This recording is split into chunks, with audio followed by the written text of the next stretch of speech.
Hi, I'm Lisa Hayden with Channel 6 Central Kentucky TV, community focus on Washington County. And today we are happy to have with us Kevin Devine, who is the Emergency Medical Services Director. Is that correct? Emergency Management Director. Emergency Management Director. Yes. Okay, well that's nobody ever uses that. They always use the acronym, you know, the EMS Director. Right. Well, that's Mark Hale's EMS Director. I'm actually the EM Director. Yeah, we're separate agencies. It does get confusing. Yes, it does. Because I had Mark on one day, yes. and of course what they do is, you know, respond to the scene of an accident, right. and you know, people that might be having a heart attack right. in their home, right. and go, you know. Right. So ambulance services right. we used to call right. them. Right. So that's the EMS. That's the EMS. And then your emergency management. which does catastrophic events. Right, planning for major events in the county and disasters and stuff like that. So. Yeah. Well, because I serve on the Red Cross, so we've right. been in some meetings and things yes. before. Yes. And so, Kevin, you know, it seems these days we are having lots of terrible climate change situations and hurricanes and tornadoes. Right. Well, it hadn't been too long here that we had that. I think it was a Category 1 hurricane, and didn't they classify well, that? It came through the tropical storm and it came through here. Yes. Yeah. One of the hurricanes came up from the south and came through the tropical storm. A few years back, we had a hurricane came out of Texas that we got a lot of wind damage out of about 3 or 4 years ago. Mm-hmm. So it can happen. Hurricanes are, you would think, not here in Kentucky, but we do have some damages from them sometimes. Yeah. You know, lots of rain sometimes and stuff like that. So, yeah. Of course, our biggest disasters we worry about is tornadoes and flooding. You know, we're prone for that, and we have several. You know, and you just never know when they're going to pop up. So that's something to always be prepared for. Yeah, yeah. So now, Kevin, your office is in the old the old Armory. The old Armory. Up on Armory Hill. See, I'm thinking about your other job now when you're in Danville. Yeah, I'm in Lexington. Lexington, yes. I'm a Lexington firefighter. Firefighter. Yes, full time. Mm-hmm. And so that's a lot of hats to be wearing, Kevin. I'll be retiring in Lexington in January, so okay. I'll be done with that job. Okay. So you've been a firefighter in Lexington for how many years? 25 years. Wow. Yeah. Well, thanks for your service. So you're welcome. Because that's certainly a dangerous job. It can be, yes. Yeah. And so then, as emergency management director, your office is in the old courthouse here. The old Armory. Old Armory. Yes. And you are there. That's part-time? It's a part-time position, paid by the county. The city also supplements some money to it to cover the city, and I work about 90 hours a month, so I work 2 to 3 days a week up there in the office. Okay. And you know, my phone number up there is 859-336-0746, and that's how I'm usually reached. Mm-hmm. And we, you know, I take care of all the emergency planning for the county. I work for the judge. I'm appointed by it's a position appointed by the county judge. Is what this position is. Yeah. So. By Judge Settles. Mm-hmm. Yeah. And I've been doing it for about 13 years now. Okay. Okay. Well, yeah, it's been a long time, yeah. I know. And so now, what does that involve, Kevin? Well, I work, for working on the judge, I represent him in the county at all emergency scenes that I go to.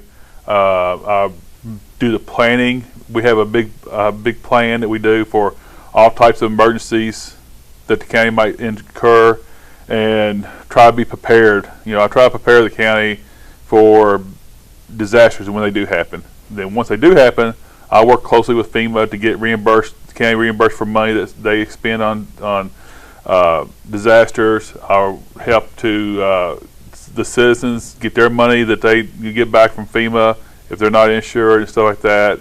So I connect with the state and local partners for the county. It's kind of what my coordination is. A lot of my job. Mm-hmm. I coordinate a lot of stuff. Mm-hmm. Mm-hmm. You know, I spend time. All of my work is office work for planning and and drawing up plans and stuff like that, meeting with people. Also, I take care of, make sure that the citizens are aware of what's going on too, because the county does have a one-call system, or it's called a reverse 911. It's an emergency alerting system is what it's called. And you can sign up for it, and I would suggest everybody sign up for it go by going to the county's website, WashingtonCountyKY.com. Then Washington County KY is all one word. It's already on the front page, says emergency alerts, sign up. And by signing up, what it does is the system that the county purchased, the county pays for the system each year. And what it does, when the National Weather Service issues an alert for the county, it will automatically call your cell phone and let you know that the alert's going on. We do have outdoor warning sirens here in the county, but they are only outdoor warning sirens. They're not made to wake you up inside your house in the middle of the night. Another good thing is to have a NOAA alert radio. You can buy these from Walmart, Kroger, wherever. Most places have them. Most of your general stores, and that way, they're programmable where you only hear Washington County.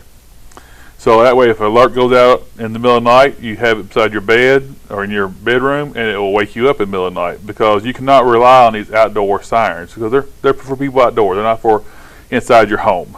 Mm-hmm. And now, what are they called, Kevin? The NOAA Alert Radios. NOAA Alert Radios. Mm-hmm. Are they very expensive? No, they're only about $35. Uh-huh. And like I say, Walmart, Kroger, they all carry them. I don't know of anywhere else. I know those two places carry them. I'm sure there's other places that carry them. They're they're only about $35. They're pretty easy to set up. Run on batteries? They're plug in, but they have batteries in them also. Okay. That way, if your electric goes out, you do have warning then also, because you never know when the electric's going to go out, and you need the warning. Right. And if a tornado warning goes off or whatever, that will alert you in the middle of the night, wake you up, so you know to take action. Because that's when it's most dangerous. Most time if we have something happen during the day, most people are up, they're watching the news, watching TV, they know something's going on. But in the middle of the night, when you least expect it, is when something's going to come up, and if you're not alerted to it. And like I say, a lot of people, we get a lot of calls that they didn't hear the tornado warning siren going off. Well, your house is insulated. You try to keep the noise out of your house so you don't wake up in the middle of the night. So a siren is not made to penetrate the house to wake you up in the middle of the night. A lot of people thinks it should. Yeah. And this is not what they're for. Yeah, yeah. They're never built for that away. So. Well, I know it goes off downtown, right. and I'm just 2 blocks away, right. And I can barely hear it right. go off. But if you're in the middle of the night dead asleep, you're not going to hear it. Right, right. So, and that's the reason why everybody should have, like I say, the one call, the alerting system the county purchases is a good system. We actually share the system with Louisville and Nelson County, Bullitt County, and Oldham County, and Shelby County. We're a part of it. To get a cheaper price, we went with a regional system to do that. I get those calls on my home phone, but I probably need to add my cell phone. You can add several different phone calls. That way, if there are several different phones in your house, cell phones, house phones, you can add all those in there, and that way they all get called. Your kids, if they're out doing something other, they have cell phones. It gets called. Right. So that way, the more you add, the better off you are. And plus, also the judge will do calls if we're doing road work on a certain road and it's going to be shut down. Sometimes he does a call out to let people know that this road's going to be shut down ahead of time. Yeah. We've also used it several times if we've had missing persons. Yeah. We'll call it out, do alert call to, if anybody has seen this person walking around, please report it to 911. And actually, it has helped find a person time or two. Right. Not very long ago. Right. So it has worked very well. Yeah, to do that's that. great. So not only do you get the warnings, but you also get updated on what's going on. When the county does the free dumping and stuff like that, sometimes we'll do one calls for that. The animal clinic, when they've done the rabies clinic and stuff like that, we'll do calls out for that also. Yeah. Just to get the word out, and that way more citizens know about what's going on. So yeah. That is a service the county does provide that it doesn't cost anything. It's a very good service also. Now, Kevin, if they're they don't use a computer, say. Right. How else can they do that? Could they just call the judge's office and Sheila can put them on, or I don't know. They can. Because you know some of our elderly people and things, Right. they're not. Right. Maybe they get their kids to do it for them, because it does need to be updated every so often, and they ask for addresses and phone numbers and some information that it'd just be hard for Sheila to know exactly what to ask for every time.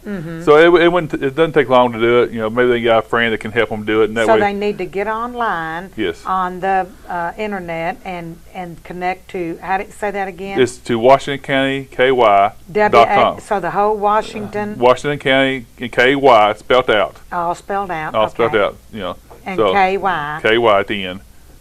.com. Okay. And it's all one KY. word. The Washington County KY is all one word. Okay. No spaces. WashingtonCountyKY.com. Yes. Okay, great. And so now, Kevin, what about? I know that you, like you were saying, you coordinate agencies and services in the event of a disaster, and of course that's what always concerns me.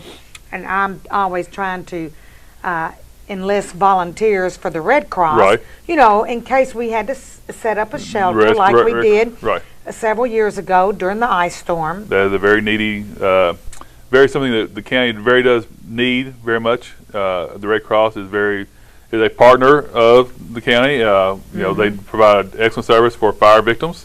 Yeah. They do a great job with that. We have used them a lot in the county for those purposes.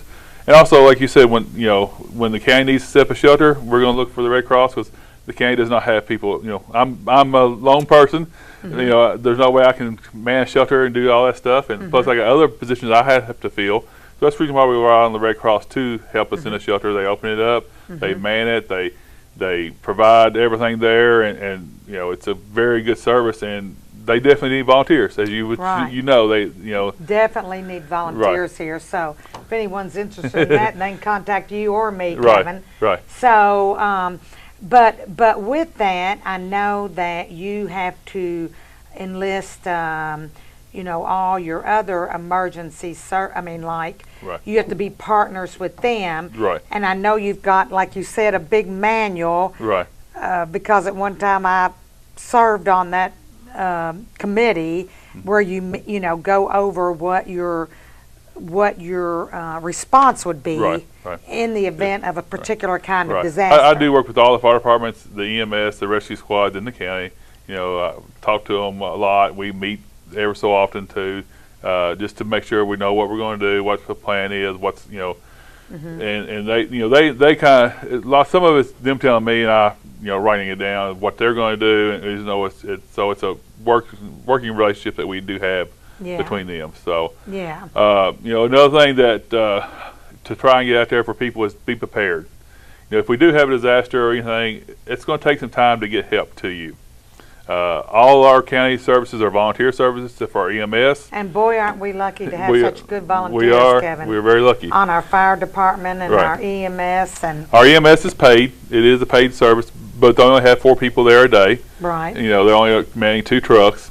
All the fire departments in the county and rescue squads in the county are volunteer. Rescue squad. Yeah, That's what I'm thinking. right. Yeah. They're all volunteer, and so, if their house, if their, where they live at is hit too, it's going to take a while for them to get their stuff settled in, where they can come out and help other people. I mean, they have to take care of themselves first, and then come out and help other people. And so, it could be up to 72 hours. That's one thing that they say everywhere, not just here but everywhere. Try to be prepared for a 72 hours on your own. Yeah. Because time you get help in from the state, that's not going to be immediate. It takes them time to ramp things up and get things going, get things here. Even federal government, wherever we get it from, the help, it takes a while to get here and get set up and ready to go. So they suggest having a 72-hour worth of food supply, medications, money. It's always good to keep cash on hand. It's always good to keep prescriptions for at least 72 hours or 3 days worth of prescriptions on hand, and enough food for your family, food and water for your family for 72 hours. Expect to live to be prepared enough to take care of yourself and your family for 72 hours. A lot of people don't do that. It's hard to remember to keep supplies and do that stuff, but it's just good practice to do that, especially we're coming up on winter. We've had ice storms before where we lost power for a week, 2 weeks at a time. Hope it don't ever happen again, but that could happen again. So and we were very lucky during the ice storm. We missed a big part of it, but we did get a lot of damage from it. Like I said, we lost power for 12 days. I think it was probably the longest one. Luckily, here in the city, we did not lose power, but we did out in the county and just about everywhere. And I lost power simply because of the thing coming off of the house, right. the thing that the electric company right, sold. right. Yeah, from the ice. So. From the ice, and we did open shelter up, and we did have a few people use the shelter, but most people were able to take care of themselves, and they did take care of themselves. Being a rural community, most people are used to taking care of themselves and don't want to, and that's a very good thing. Yeah. So we are fortunate for that in that way, but I think if you can afford it, go get a generator too. A generator is a very good thing to have. Yes, it is. I've been thinking on that subject again because here we are getting close to right. winter, and I thought, I remember when I didn't have power, and right. a generator would have been nice. Right. Generator is a very good thing to keep your refrigerator going, keep things cold, keep a little heat. If you can keep a little heat in the house, that kind of stuff. So. Yeah. But say we got winter coming on. Who knows what kind of winter we're going to have? Hopefully it's not a very bad one. Hopefully it's a mild winter this year. So we'll wait and see. But and tornadoes can happen even during the winter time. And it's we've seen more, and they're becoming more and more. Seem like in December and January and stuff like that time frame. At times you have tornadoes and stuff. So you have to always be prepared for any kind of disaster throughout the year. It's not just used to be tornadoes were mainly in the springtime. Now the fall seems to be in the summertime and stuff like that, and even wintertime. Just when weather goes up and down a lot, that's when we end up getting tornadoes. So. And I suppose people should have their emergency kits at home, like you said, right. in addition to food and medications, right. and they maybe like a generator and right. Candles, of course, right. and some other source of right. heat, or and even in the cars, especially in the wintertime, it's a good thing to carry blankets and stuff in the back of your car, and that way if you slide off the road, you got something to keep you warm until you get help to come get you. If you can't run your car. So at ready.gov, there's a website called ready.gov. Ready.gov. That FEMA puts out, and it has on there the different winter storms, summer tornadoes and stuff like that, and it lists different things to put in your kits for that kind of stuff. So it gives you a very good thing to go by to kind of gives you an ideals of what need to be stored and stuff like that. So that's another website you can go to get some good information. Yeah. So. I always keep my snacks and water and my blanket in the car, and a flashlight. Right. But I'm sure there's other things I'm not. Well, like I say, wintertime blankets would be a good thing, but say water just to have, and just some snacks and stuff, because you never know. Wintertime you get roads get slick. You never know when you're going to slide off the road and have to wait on some help. Especially around here we got good cell coverage, but it's not. You still have a lot of dead spots in the county. That's right. With our terrain, it's hard to have full coverage in our county. So right, that's exactly right. So always good to be prepared. Yeah. So, and if someone does have an emergency, Kevin, do they just call 911? Call 911. If they're out and say we did have a ice storm or a snowstorm and they can't, just call 911, I suppose. If they can get service, call 911. If you're calling from your house, the number, your address should pop up on a screen at the 911 center. But they'll ask you your address to confirm it. But if you're calling from your cell phone, the address does not pop up on there. So you make sure you know where you're at. Try to give them a good directions of where you're at, and that way they can send help to find you, and they will send help soon.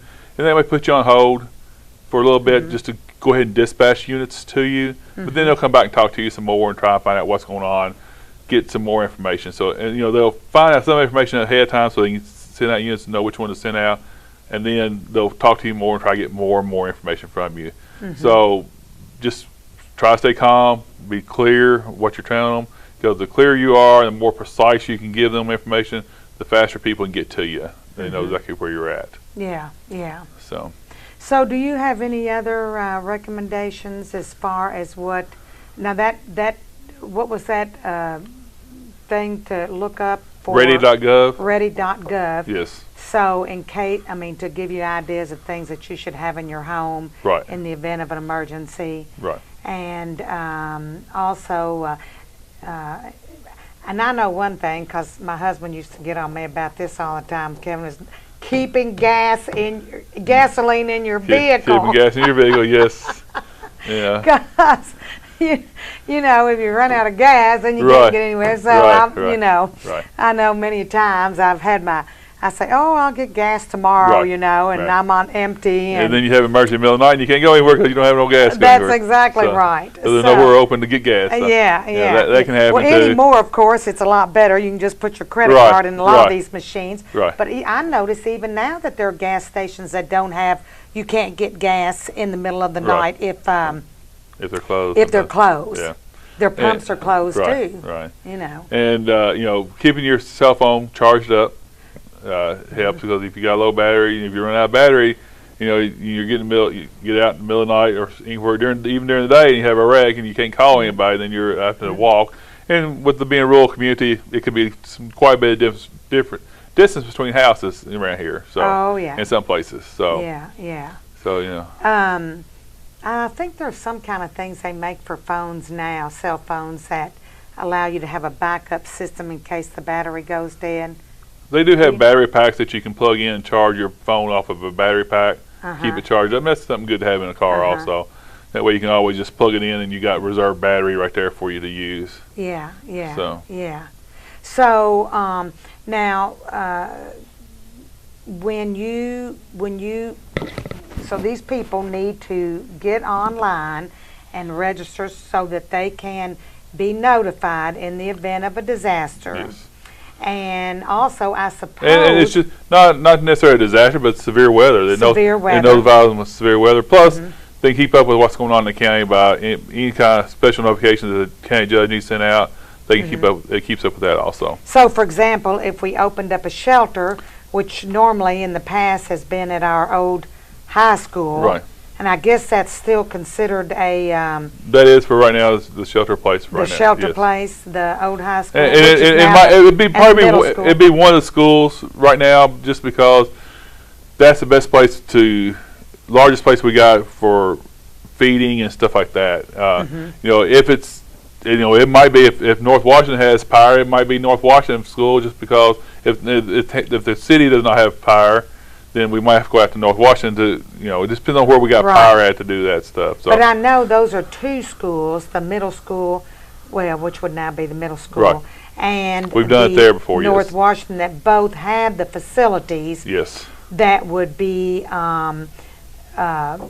appropriate, for, Right. like you said, the food services Right. and the cafeteria and other places for putting Gymnasium up and pots, stuff. gymnasium. Right. So those are two locations, and Right. the Knights of Columbus Hall also was at one time. I think Right. it still might be as well. right. And I say it just depends on what happens, where we got set up at, what area we need to.